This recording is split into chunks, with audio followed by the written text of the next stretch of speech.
Okay, so we'll talk about the functions of the circulatory system. Transporting oxygen. Whether we're talking about humans or birds, other mammals, frogs, reptiles, those that live on land, it's using lungs to extract oxygen. And if we're talking about fish, they're using the gills to extract oxygen. Also taking carbon dioxide as a product of cellular respiration, breaking down our food, bringing that carbon dioxide back out to the lungs or the gills and releasing it. Also can distribute nutrients and hormones, energy sources. Hormones are chemical messengers. Transport waste products, the breakdown of proteins, which we'll get into when we talk digestion, for example, has to go to the liver to get detoxified. The kidneys are a blood filtration system, which we'll talk about with excretion. The regulation of our body temperature is a product of circulation. Our immune system travels around our body through our circulatory system. If you get a cut, also helps you to prevent from loss of blood. So the circulatory system has so many important functions to assist and support so many other systems. And one of the key things as a human is keeping your circulatory system healthy. So a little bit about what's in our blood. Our blood is composed of a lot of water. Plasma is made up of mostly water. But also our blood is made up of 45% of it is cells. You have about 5 to 6 liters of blood, depending on if you're kind of a shorter, petite person, you probably are more on the 5 liters of blood. If you're a very tall person, you're probably on more 6 liters of blood. Blood donation, you can donate a liter of blood every 8 weeks, and in that 8 weeks, your body will regenerate that blood.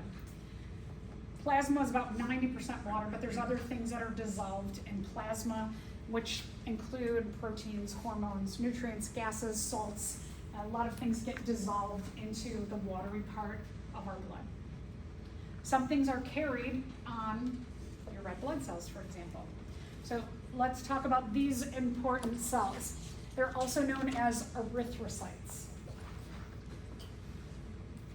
Of your 55% of your blood that are cells, 99% of those cells are red blood cells because they carry oxygen out to your tissues.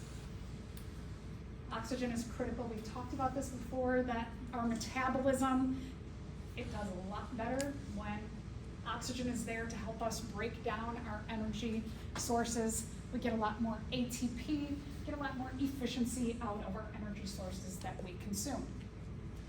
So oxygen being carried out. There is a protein called hemoglobin that is on our red blood cells, and that binds oxygen to our red blood cells. Iron is also an important component of binding oxygen to our red blood cells. So if you've ever heard the term anemic, it means that you don't have enough iron. And if you don't have enough iron, then you're not carrying enough oxygen. If you're not carrying enough oxygen, your metabolism, your ability at the cellular level to break down your energy sources efficiently goes down. And that can compromise a lot of other systems in our body. Women are often more prone to anemia because of menstruation. If you are anemic, it's not a bad idea to think about having a multivitamin that has iron in it. You definitely want to talk to your medical provider about that before you take my advice. Red blood cells are kind of interesting that they have evolved as a eukaryotic cell, a cell that has a nucleus, to ditch their nucleus so that they can have more space on them to carry more oxygen. So here we have a eukaryotic cell with no nucleus. Evolution is an interesting thing. red blood cells are made in our bone marrow.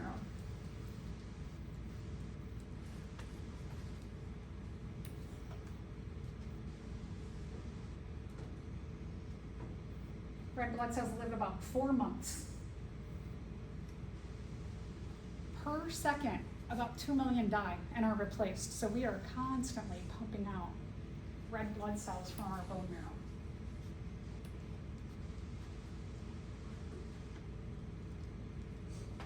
That's why diseases that affect our bone marrow, like leukemia, for example, are very dangerous. Also, other diseases of the red blood cells, sickle cell anemia can result in a misshapen red blood cell. Our circulatory vessels are round. Our circulatory vessels, remember that they go in touch with every cell in our body. That means that these round blood vessels go through a round tube and they make a lot of twists and turns. When you have them shaped like this, your red blood cells, they call them sickle cells because a sickle has a pointy end. That while these are still soft, these pointy ends don't flow through round structures as well as something round. And these, when you have bends in various places in your body, which you have a lot of bends, they get stuck. And they can cause a backup of the flow of blood. They can cause the backup to rip open blood vessels. They can cause damage, even though they're soft, but these points can cause damage to blood vessels, structures, tissues, organs. This one misshapen cell can cause and wreak havoc on our whole body. So someone who has sickle cell anemia, there are a lot of things that have to be monitored in regard to their health. There are cures that have been working temporarily in regard to sickle cell anemia. So there has been some really amazing research in this field. Part of the 1% of our blood cells are our white blood cells, which are critical to our immune system. They are also kind of generically known as leukocytes.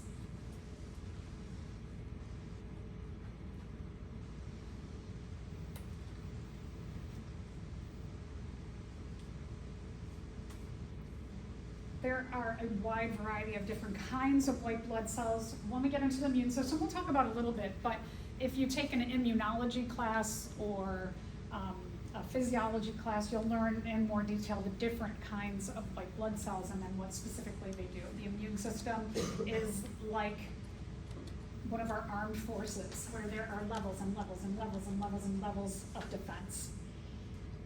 So these are always, I think, cool pictures when you see an electron micrograph of a white blood cell and how it functions to capture foreign invaders like bacteria here in our bodies.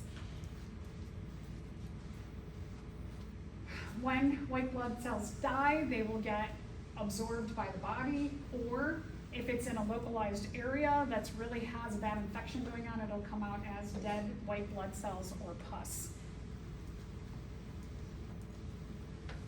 And then our last kind of portion of that 1% are made up of platelets. Now, platelets are not an actual cell, they're a piece of a larger cell. The cell that produces platelets is called a megakaryocyte, and the individual pieces that break off of the megakaryocyte are called platelets. So these are very, very, very tiny.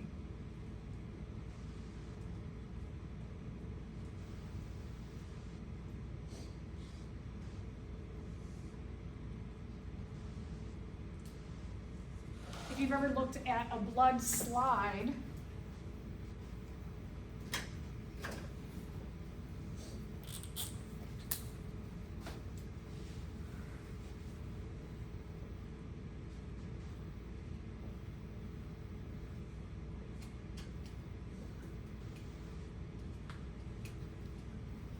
the densest majority of cells are going to be red blood cells. You see a lot of, usually it's like a bunch of pink dots. And then occasionally you see a larger dot, which is a white blood cell. and then occasionally you see some tiny, tiny little dots, which are the pieces that have broken off from the megakaryocyte, the platelets. Platelets, they do these amazing things that they search around through our blood vessels and they look for irregular surfaces. So places where you might have, like sprained your ankle and blood vessels have ripped open. They're going around and they're looking for those uneven surfaces. And where there have been uneven surfaces, they shoot out, like Spider-Man, a web called fibrin. And what that fibrin does, you can see this webbiness in both of these pictures, is it captures cells going by that particular area. It traps blood cells, like some of your white blood cells, who are going to clean up that area. In that area that is broken, it starts to form a clot. And the clot, the point is we often think clots are a bad thing, but clots are, in general, really important to help heal areas. It brings the white blood cells there and the red blood cells to pump up the white blood cells, and all of them are working together to heal a broken area within our body. So now let's talk about the different kinds of blood vessels. In general, there's 3 types of blood vessels in our body. There's the arteries, which branch into smaller branches called arterioles. And then the arterioles branch into capillaries. Remember that when we're talking arteries and arterioles, the rule is that they go away from the heart. Not that they always carry oxygenated blood. Arteries, arterioles go away from the heart. Veins go to the heart.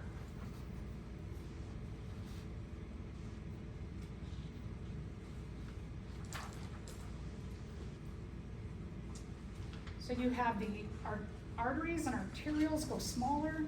So here we can see arteries, arterioles branch smaller till you get to capillaries. Veins, venules, smaller to capillaries. Capillaries are the middle, where the venules and the arterioles start to get as small as they can to capillaries that meet every cell in the body. One of the things about the difference between arteries and veins, remember arteries always go away from the heart and veins go to the heart. Structurally, our arteries, they have a thick wall of muscle inside of them. Based on our blood pressure and the signals that came from your pacemaker of your heart, that they are also like your heartbeat. Your heart is contracting. The muscles in your arteries and your arterioles are also contracting, and they're pushing blood away from the heart. Again, that's why they have a thick wall of muscles. To bring blood back to the heart, veins also have muscle, but their muscle layers are much smaller. What they have inside of them are valves. Remember that the job of the AV valves and the semilunar valves in the heart are to push the blood in the right direction. The veins, they also have valves which are going to continue to push the blood back to the heart. So they don't need as much or as thick of a muscle layer because they've got these valves controlling the flow of blood. One thing to keep in the back of your mind is that muscle health in our bodies is very important because you have muscle that helps blood to flow around your body. That those muscle contractions inside of the blood vessels of our body, that muscle health is arguably probably more important than this muscle health here. And so eating a proper diet, high diet of plant items is very important for the health of your muscles. When you do not eat, when you eat more of an animal-based diet or a processed diet that has things like trans fat, what happens to the extra calories of the animal fat or trans fat is your body, instead of metabolizing it and sticking it like extra on your butt or in your gut, it sticks it underneath the walls of these muscles. what that's going to do is occlude or make this smaller so that blood doesn't flow as well through your blood vessels. If you have the same volume of blood, let's say you have 6 liters of blood, and your blood vessels, which normally are this wide, are now getting occluded and they're this wide, that same volume of blood is trying to push through a smaller area of space, which can cause a lot of damage. And you can get, especially on your arteries and your arterioles, a lot of damage here. The damage can result in the stretching of your arteries and your arterioles. If you've ever heard of an aortic aneurysm, what that means is that the aortic arch, that the dorsal aorta goes all the way down here. It's a relatively common issue. An aortic aneurysm, what that does is out of the aorta, because your blood vessels are occluded or smaller in the same volume of space, you get a stretching of the outer area of the dorsal aorta. Sometimes it also is down here to the iliacs, which go in your pelvis and down to the legs. And so you can get these areas that start to thin out and weaken. And over time, that volume of blood that's being pushed, this can get thinner and thinner, and to a point where it breaks. The dorsal aorta, which is the biggest artery, or I should say the aortic arch is the biggest artery in our body. Think about the volume of blood that's coming out of there. And if you get a dorsal aorta aneurysm, that blood is going to be released into your abdomen and not going to the rest of your body. Super dangerous. So these aneurysms can form. If you have aneurysms like this that happen in the brain or in the lungs, that's super dangerous. In the brain, they're called strokes. And so if you get the stretching of your arteries, or if you get a clot that occludes the blood from getting to areas of your brain, then you can have a stroke, and that can be a whole other range of issues as well. So capillaries are in the middle. They're where the arteries and the veins meet. The walls of capillaries are very, very, very thin. They have to be thin because their big job as a capillary in contact with every cell in the body is to have oxygen diffuse through the wall between the capillary and cells in the body. Gases are tiny, tiny gases, as well as nutrients and energy sources, which are a lot smaller.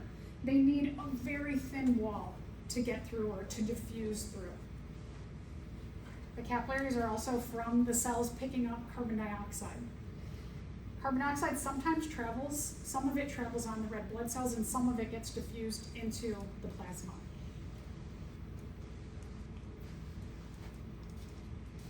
So again, you've got your arteries, very thick muscle layer. You've got your veins, thin muscle layer, but also have valves to push blood in the right direction. Arteries and arterioles send blood away from the heart. Veins and venules bring blood to the heart. Where arteries and venules meet are the capillaries. They are thin-walled for the exchange of gases and other small nutrients and energy sources. Okay, lymphatic system. Where you have the circulatory system working, you've got this oppositional system called the lymphatic system. The lymphatic system, when things go awry, what generally happens is one of two things can occur. You can get crazy swelling, like elephantiasis, for example, or an overactive immune response, like tonsillitis. The circulatory system's, again, it's not just like blood, but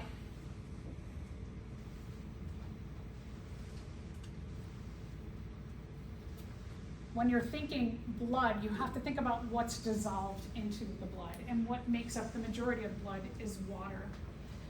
One of the principles about the way our cells work is diffusion. And when we're talking about diffusion, molecules tend to move from high concentration areas to low concentration.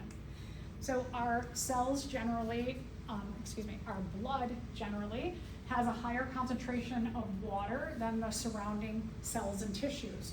So water is going to move from high concentration in the circulatory system to low concentration out of the circulatory system. The circulatory system is constantly, because of diffusion, losing water. Now, if there's not something to pick up that water, you're going to get a lot of swelling.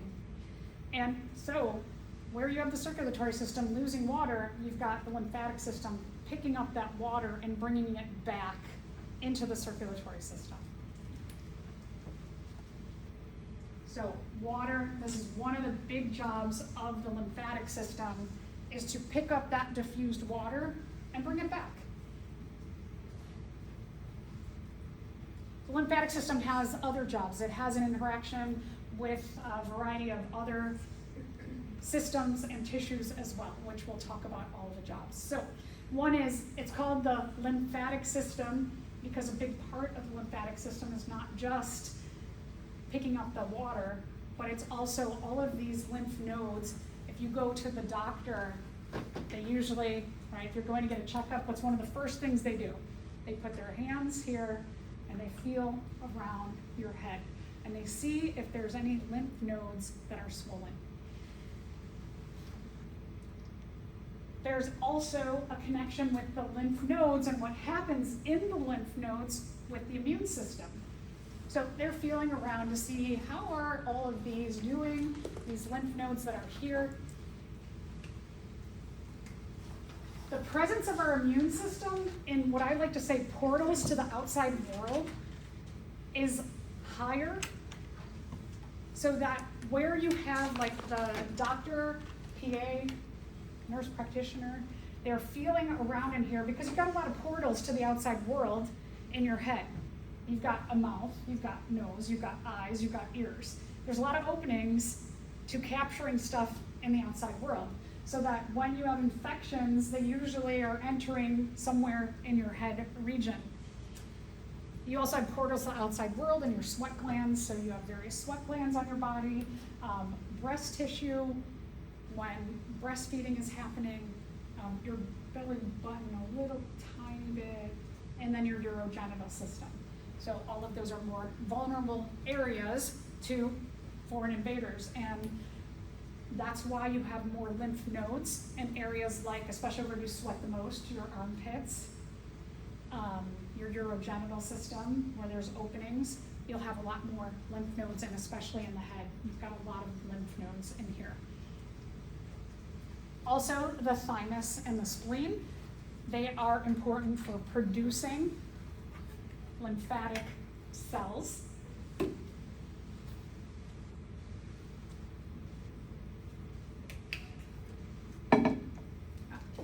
So there's a lot of connections like the circulatory system with other systems in the body. This is a great picture because it at least gives you kind of an idea of the density of your lymphatic tissue and especially lymph nodes.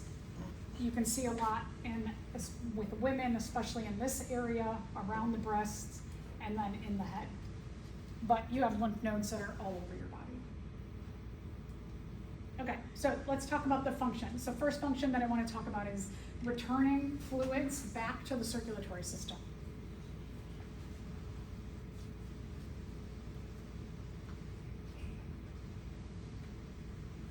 This one is a lot of times underplayed as a big function of the lymphatic system because you think lymphatic system, lymph nodes, something to do with lymphocytes and the white blood cells or the immune system, but this is super duper duper important.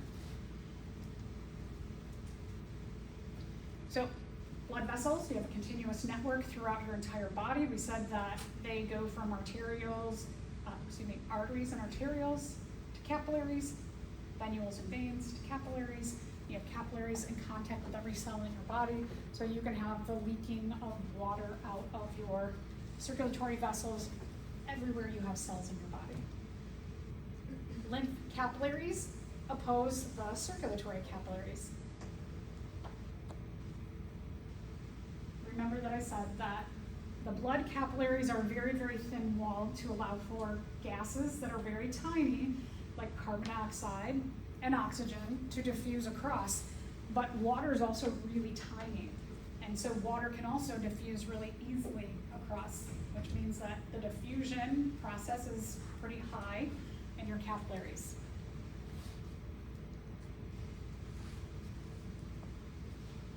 Very similar to veins and venules, your lymphatic vessels also have valves in them.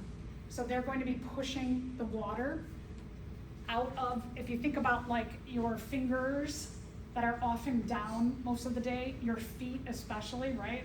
Your toes, they're down. Veins and lymphatic tissue have to push blood against gravity from these far reaches that are often downward. Swelling is very common. If you're swollen, it's often your feet, your ankles, or maybe even in your hands if it's a really hot day, for example, right? Your fingers might be more swollen. So these far reaches. So it's really important for the lymphatic vessels to have valves. They're not thick-walled muscle vessels, so they have valves to push the water in the right direction.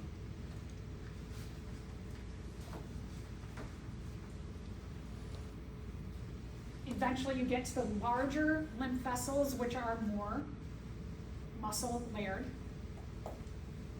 and keep the water moving toward the heart.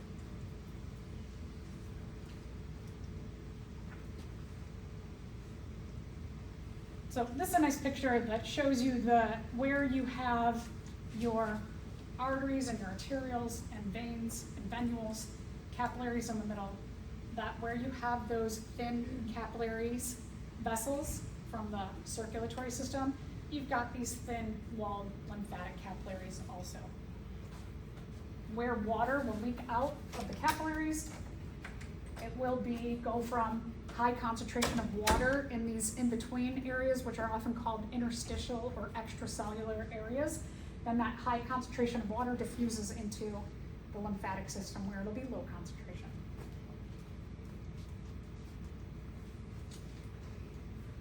So water gets kind of, when I say absorbed, it means that process of diffusion is happening.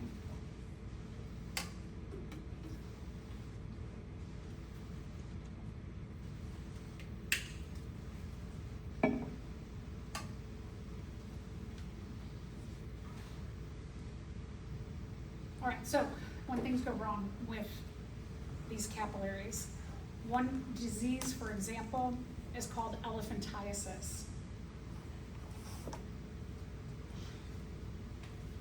Elephantiasis is more common in areas that have a lot of mosquitoes.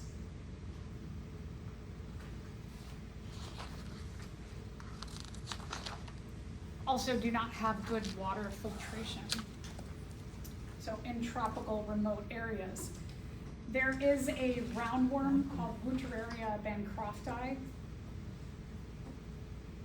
It's carried by mosquitoes in these tropical areas, and when someone gets stung by a mosquito, the mosquito on the stinger, the roundworm slips into the body. And what these roundworms do is they seek out lymphatic vessels and they make homes in there. And so they scar up the lymphatic vessels. So here is kind of like there's two parasites involved. You've got the mosquito who carries the roundworm, and then the roundworm is administered by the mosquito into us.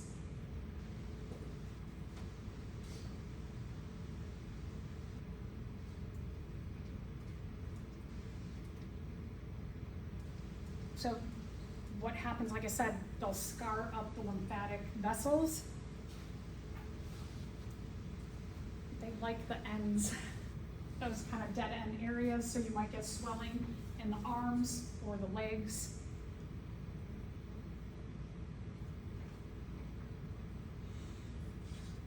Often students ask, what's the cure for this? So because the roundworms multiply pretty quickly, the cure for it is often a chemo treatment. chemo targets fast-growing cells. And so it takes about 2 years of chemo treatments to get rid of all the roundworms, to eliminate all of them. Now, when we're talking about some of these remote areas, they may not have the healthcare opportunities like we have. And so a lot of times people just live like that. They live with these occluded vessels. All right, so let's talk about the second job. Transport fats that come from the small intestine into our bloodstream. Fats are very large biomolecules. They cannot get picked up by capillaries, but the lymph vessels are big enough that can pick them up. So from your digestive system, where smaller molecules like carbohydrates, complex carbohydrates, proteins can be absorbed into our blood system from our digestive system, what's left are fats. The fats go into that extracellular or interstitial area. Blood vessels are too small to pick them up, so the lymph vessels pick them up. Eventually what happens with those fats is that they travel through lymph vessels, and remember that they're pushing the water as well as now fats that have been absorbed toward our heart, are going one way. That one of the first places where they accumulate or send the fats is into our vena cavas and right directly into our heart itself. So after you eat a meal that has a lot of fat in it, one of the first places that from our digestive system it's going is right into your heart. So making that connection between fats go into the heart and circulate around the heart before they go out to the rest of the body, and thinking about health of what you're eating and where those fats are going. The occlusion of fat into your coronary arteries is pretty quick after digestion.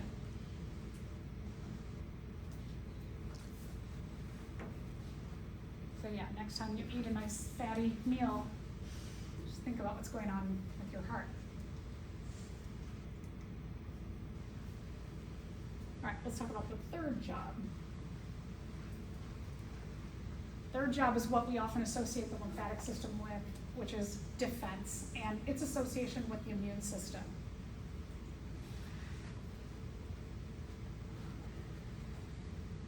We called white blood cells lymphocytes.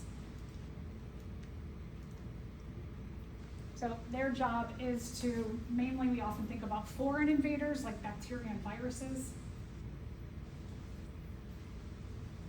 Could be could be parasites, could be a fungus, a protist.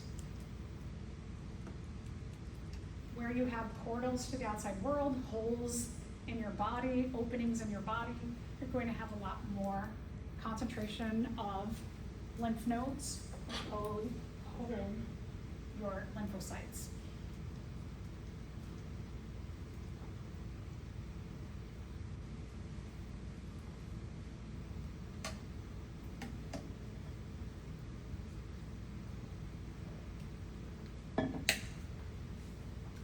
If you have an upper respiratory infection, you often might feel like a little more swelling in your neck.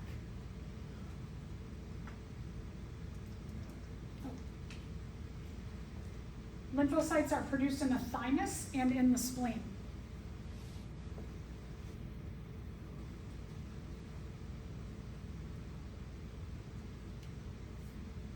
So here's another connection between your lymphatic system, your immune system, to other structures in your body.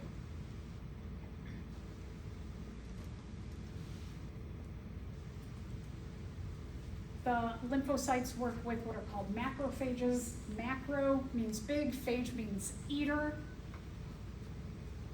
Those are also kind of like white blood cell from your lymphocytes.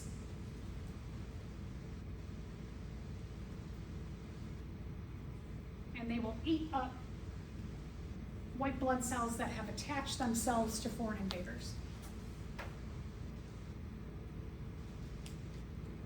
Our immune system, like I said, has so many lines of defense, which we'll get into shortly. Tonsillitis and the mumps, for example, are infection of the actual lymph nodes, excuse me. So, have any of you had to have your tonsils out because they just kept getting infected and infected? Oh, when I was a lot of your age, all through high school, my tonsils just got infected over and over again. I was sick a lot. And then eventually what happened is they were like, you know what, whatever the bacteria was that likes to attack this tissue, I did not have the ability of my immune system to fight off that infection. So they're like, let's just get rid of these. And so then I got my tonsils cut out.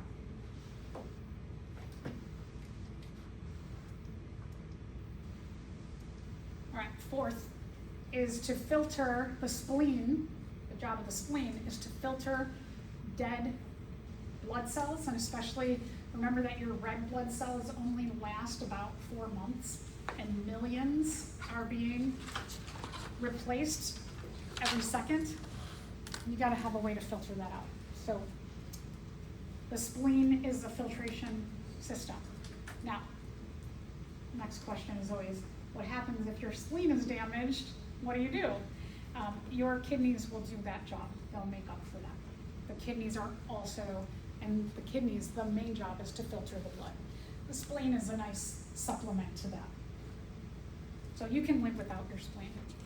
Okay? So just a little taste into the lymphatic system. All right, so you have here, do you have here this picture? No? Oh, I'm going to make you pictures of this. I will give you all, I'll have a stack in the lab room of the heart to be labeled, so you can practice and practice and practice on paper also. So I will also give you that. Let's talk about an immune system.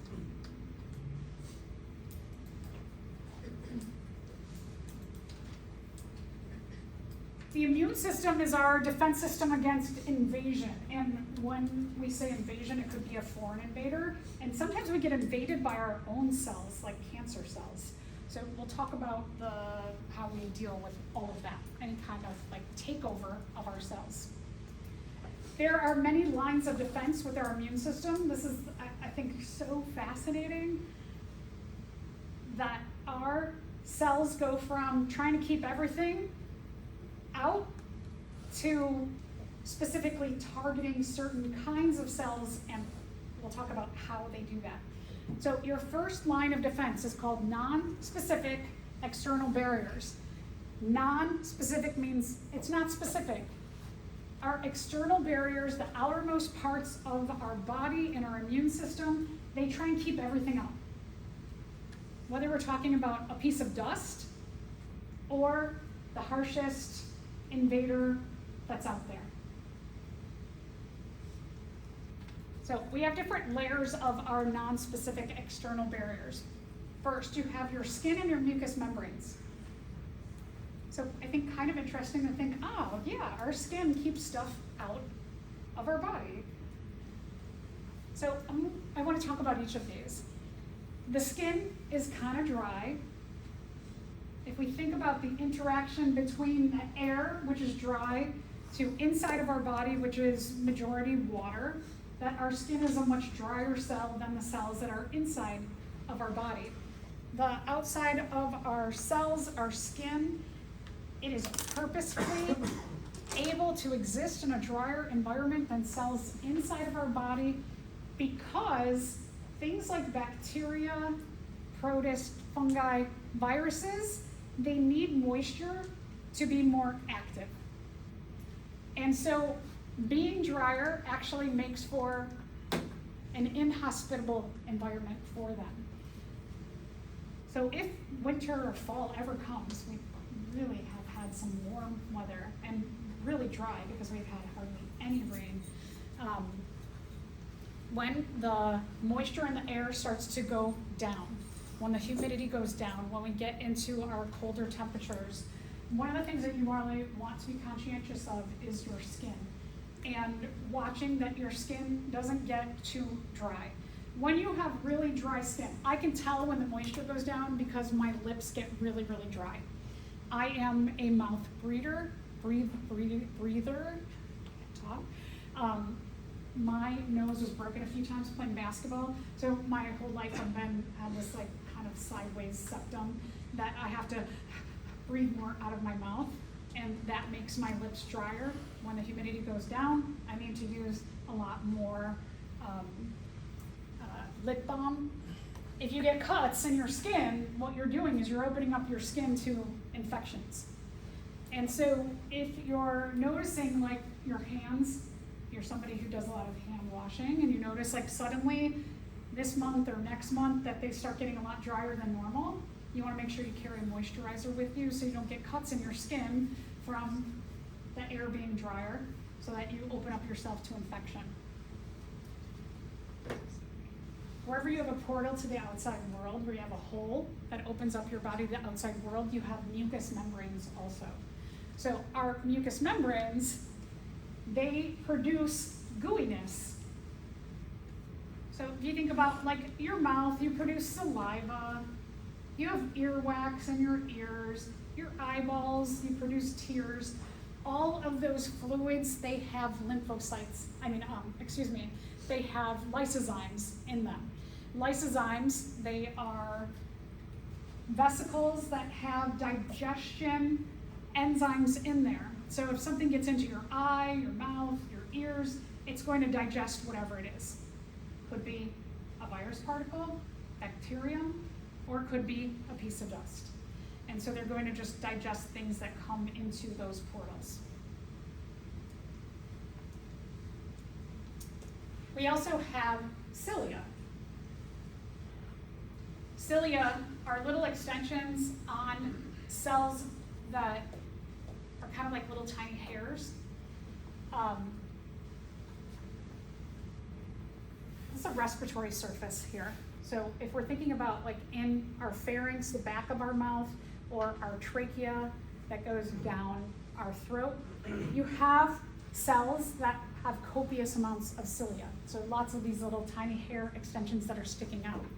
So think about sometime when you're just breathing and all of a sudden you're like, you got a tickle in your throat. What that tickle is that some particle has landed on cilia in your throat, and the cilia are vibrating. And what the cilia do is they vibrate, it causes that tickle, and your response is usually, right, you're coughing. And you're trying to force from air in your lungs, you're trying to force whatever's here out of your mouth. These cilia don't know whether it is a piece of dust or it's a harmful virus, bacterium, something that could actually make you have a full-blown immune response. But those cilia are just trying to kick anything out. Same thing if you drink really fast, and we'll talk about in the digestive system at the top of your esophagus. So in our throats, we have the trachea, and behind the trachea, you have the esophagus. At the top of your esophagus, you have this little flap that when you eat and drink, the epiglottis, this little flap at the top of the esophagus, goes like this over your trachea. So that when you're eating and drinking, the flap covers up the trachea, prevents food and drinks from going into your trachea, which goes to your lungs. Sometimes when we drink really fast, the epiglottis doesn't close fast enough, and food or drink goes into the beginning of your trachea. And what is your response? Again, cough, right? I want to cough that out. So these little cilia are very sensitive to anything touching them.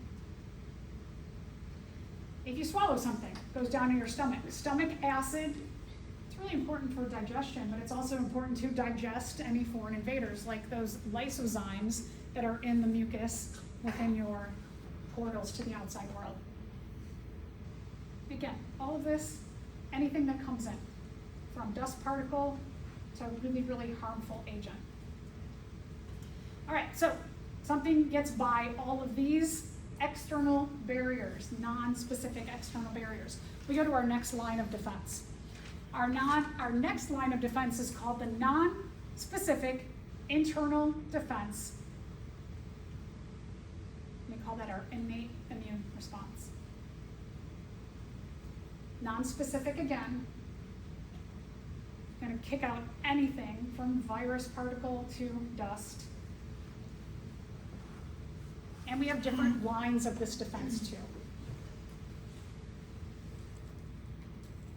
So one, leukocytes, we talked about them. Leukocytes are an army of white blood cells. Macrophages, they engulf and digest microbes. If you sprain your ankle, any of the cells that have ripped open in that ankle area or anywhere else that you've have a cut or you've ripped something in your body, they are going to eat all the dead and dying tissues up and any waste products that have come out of your cells too. We also have phagocytes. Phagocytosis means consuming. They are specifically consuming bacteria and anything else from outside our bodies that is not us.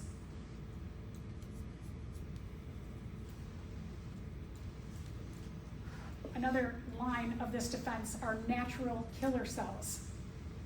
These are a kind of white blood cell that attack our own cells.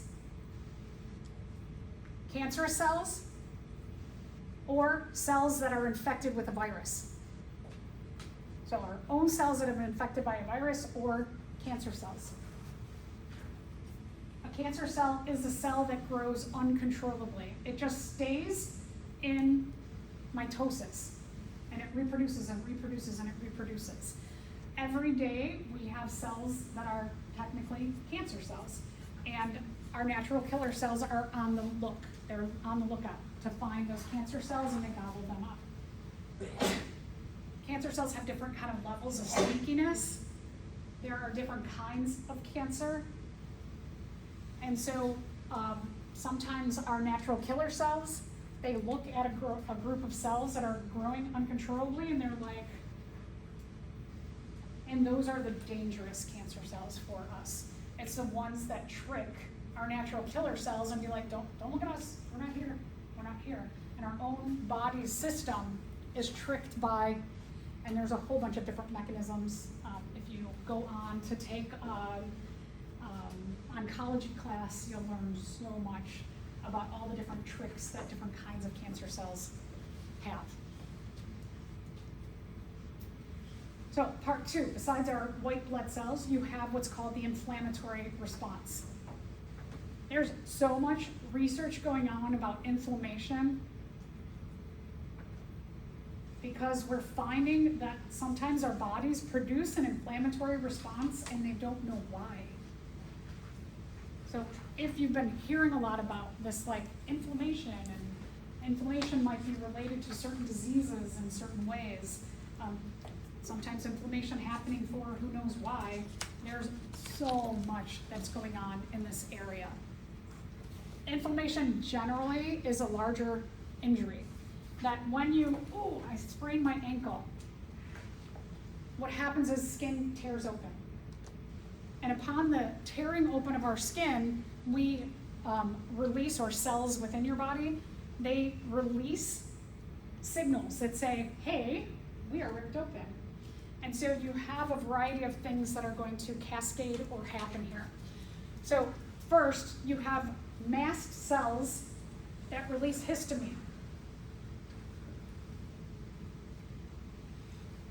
Histamine says, more water. Let's bring more water to this area. This is kind of amazing because in, let's say, your ankle area, you sprain your ankle, it rips open a bunch of things inside of your ankle area. And what happens is that the mast cells are like, ooh, we need to clean up here. They release histamine, and the histamine says more water flow.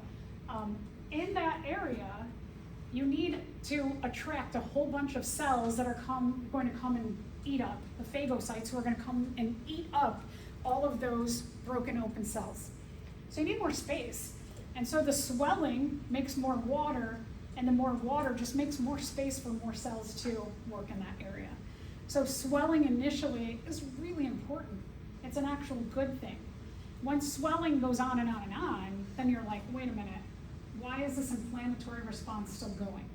I think it's about time that this shouldn't be swollen. Or if you're just like a generally healthy person and you're finding that your ankles are always swollen, why? What's going on there? Why is that inflammation there? So inflammation in general is make a bigger cleanup area. So the histamine attracts water, and to that area attracts, like I said, the phagocytes, which are white blood cells that are big eaters. They're going to clean up those broken cells. So we do have cells that purposefully will eat our own cells when they are damaged. So here you have an illustration that shows you, let's say that you get a splinter, potentially on that piece of wood, there might be bacteria. When the cells rip open of the skin, or internally, if you sprain your ankle, cells rip open, the cells release histamine, which they release histamine, which contacts the mast cells to release more histamine, and the cells that rip open release something to contact the mast cells, and the mast cells release the histamine.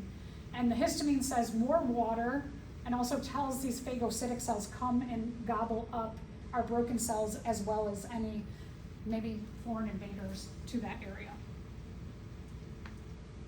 All right, so let's talk about the next thing that happens. The third part of your innate immune response, or your non-specific internal response, is the fever. Fevers do two important things. Heat, if, just thinking about when you heat something up, it makes molecules move faster. And so the fever, when you have an immune response, your brain is like, let's jack up the body temperature a little bit, maybe like 3 degrees.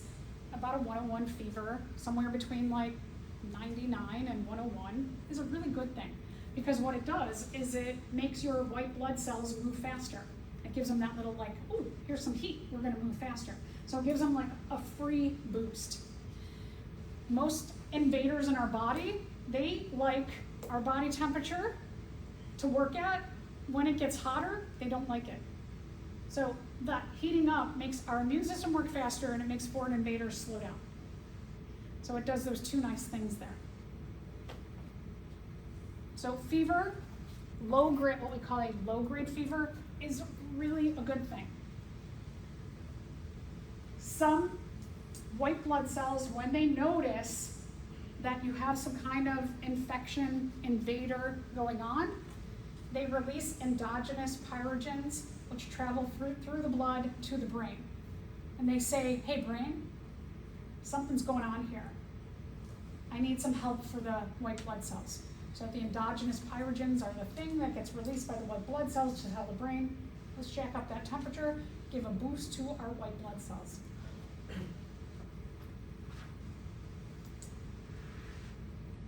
The hypothalamus, we'll talk about the pituitary gland and the hypothalamus. Those two, they're very small pieces of our brain. They control a lot that goes on in our body, including parts of the immune system. We'll talk about parts of our reproductive function and health. Hypothalamus is going to be the thing that says, let's go, let's jack up that body temperature. All right, let's talk about the last part of your innate, let's get to, the specific immune response. Let's say it gets by all of that. You've got the low-grade fever going on, you've got the flow of water, you've got everything, nothing's working. The foreign invader, for whatever reason, it's still ahead of the immune system. So we've got to have our last line of defense. This is called the